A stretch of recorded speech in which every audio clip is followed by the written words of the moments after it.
So, Susie, I want to ask you a couple of questions as an 8 leader.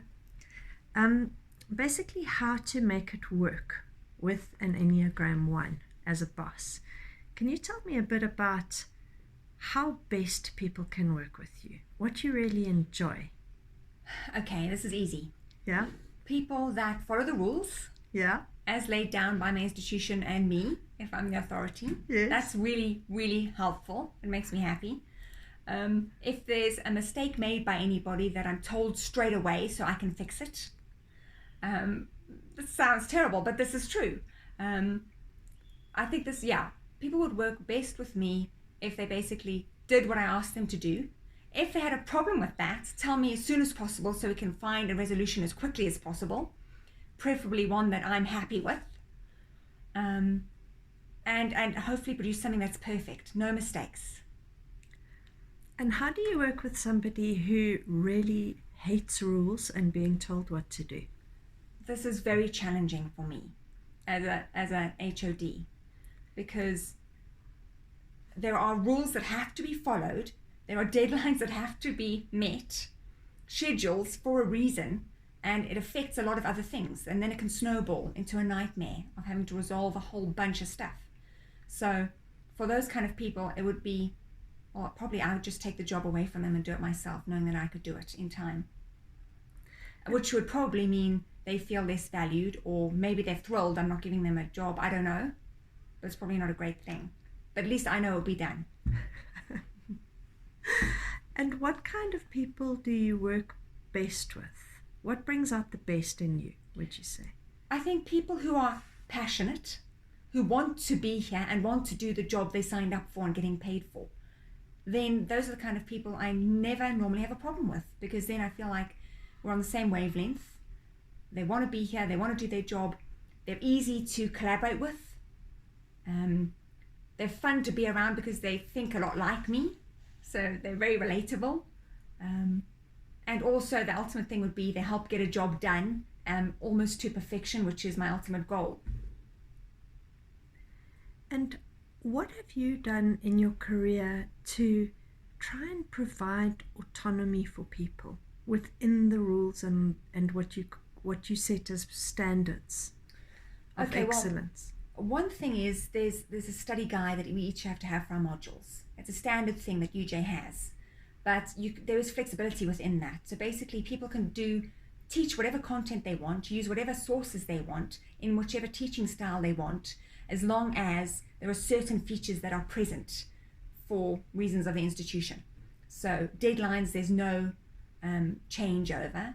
I mean, we can't change deadlines, final deadlines, but there's flexibility in terms of how people want to plan their own teaching styles. So that's the best way. So within the rules, allow people to be flexible, if that's not a contradiction. And also in terms of research style, people are allowed to research whatever they want and whenever they want, as long as they still do their teaching load. And that, luckily, we all decide on together. Mm. So at least that's a group initiative. Mm.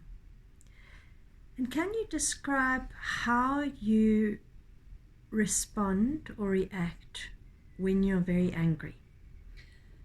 Yeah, this is difficult, especially it's better if it's something via email that makes me angry, because my immediate reaction is intense frustration, intense anger over something, and then I want to fire off an email to tell somebody off, or to, let it off my chest basically. But then the best thing, if it's by email, is to calm down and reassess, because to avoid any kind of potential conflict as a result of my immediate anger, I'd have to try and be more diplomatic in my response. So at least an email response allows you to calm down. But if there's a conflict situation in a meeting, then I tend to be impatient in my response, and then I'll try and cut somebody off quickly before it can escalate, which means that I'm clipped and a little bit I can fly off the handle. If the same person's aggravated me for a long time, and suddenly I can just blow about something, even if it's small, the issue. Because I've avoided any kind of conflict with a person or interaction with a person before until I finally fed up. But that's how it happens. And can you describe a situation in which you feel you handled one of those frustrations really well, and what did the other person do to help you to handle it well? Okay, well, this was actually an email correspondence. And I have a perfect example of a colleague of mine whom I asked to do something in the department. He refused point blank to do it and then listed a whole bunch of reasons why it wasn't in his job description, which immediately made me angry.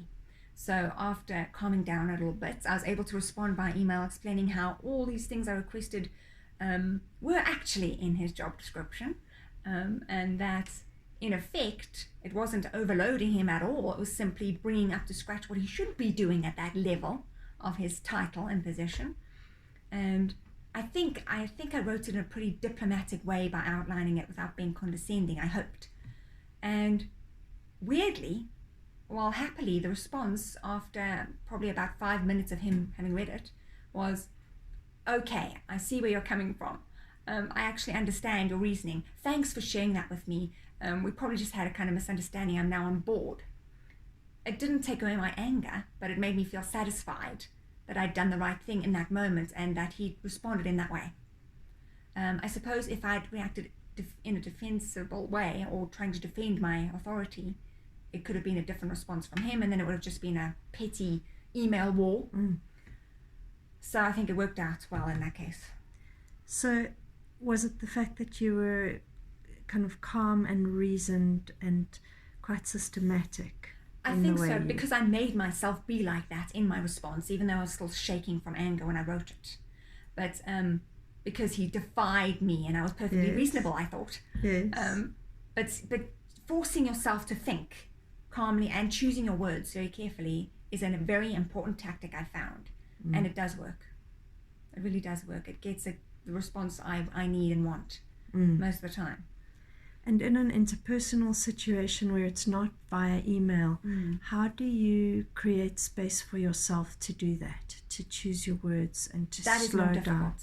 I need to still work on that, because in departmental meetings, when that happens, it's happened maybe once or twice this year. And my immediate reaction, as I said, would be to tell somebody they're wrong and why they're wrong and explain why they're wrong. And then, of course, they feel cut off and their voice isn't heard. And I know this is happening when I'm doing it.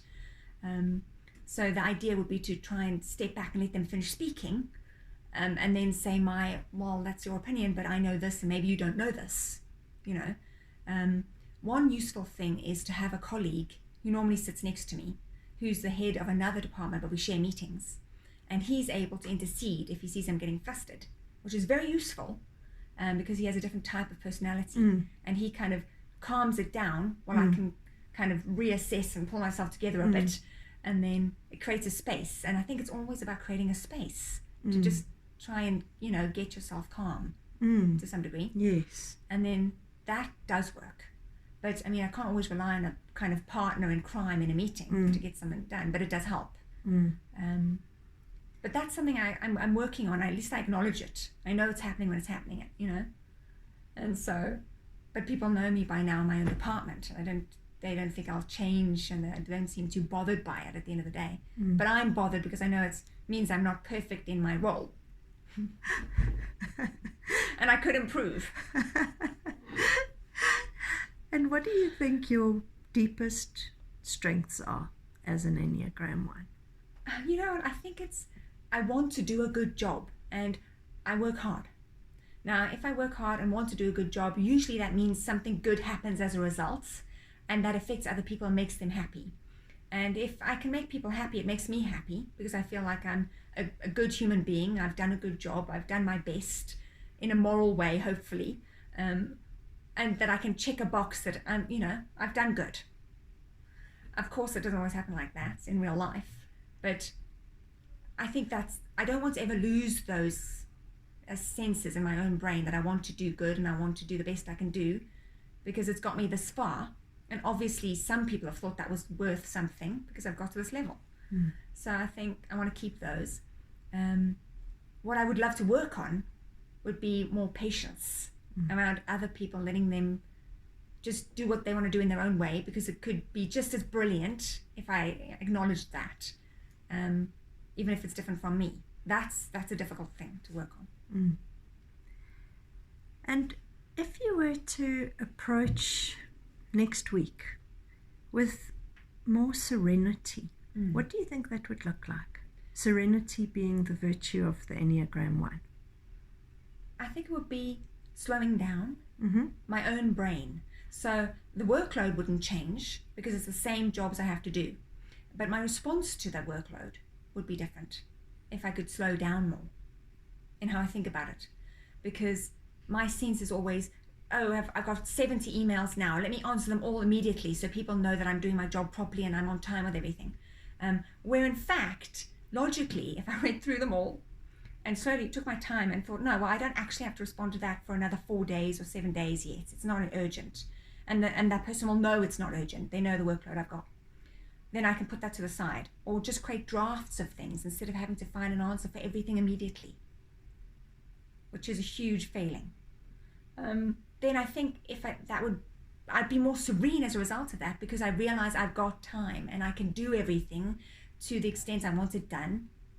But I'm my own problem. You see, I'm getting in my own way by creating tension and anxiety because my adrenaline's always up. Mm-hmm. So if I slow down my heart, meditated more, which I can't do effectively at all. I mean, I even bought wind chimes the other day because I thought, if I could just sit in my garden on the weekend and listen to the wind chimes, I'm sure that would help me. But what I ended up doing was taking a doctorate outside next to the wind chimes so I could mark it on a Sunday. Now that's probably the Enneagram ONE in a nutshell. Wanting to be the perfect meditative person, but also doing my job quickly to catch up on stuff I haven't done. Oh my God. Oh geez, yeah. But that's it. That's the truth. And in your personal space, how would you say people can get the best out of you? I think being very open and being very honest, because with me it's much better if people can actually interact with me and say what they're thinking immediately, as soon as possible, so that I don't foresee or try to anticipate a problem coming up, which is just more anxiety making, So just for people to trust me and to be open with me, that would be the best thing going forward, definitely. Thank you. Thanks Thank so you. much.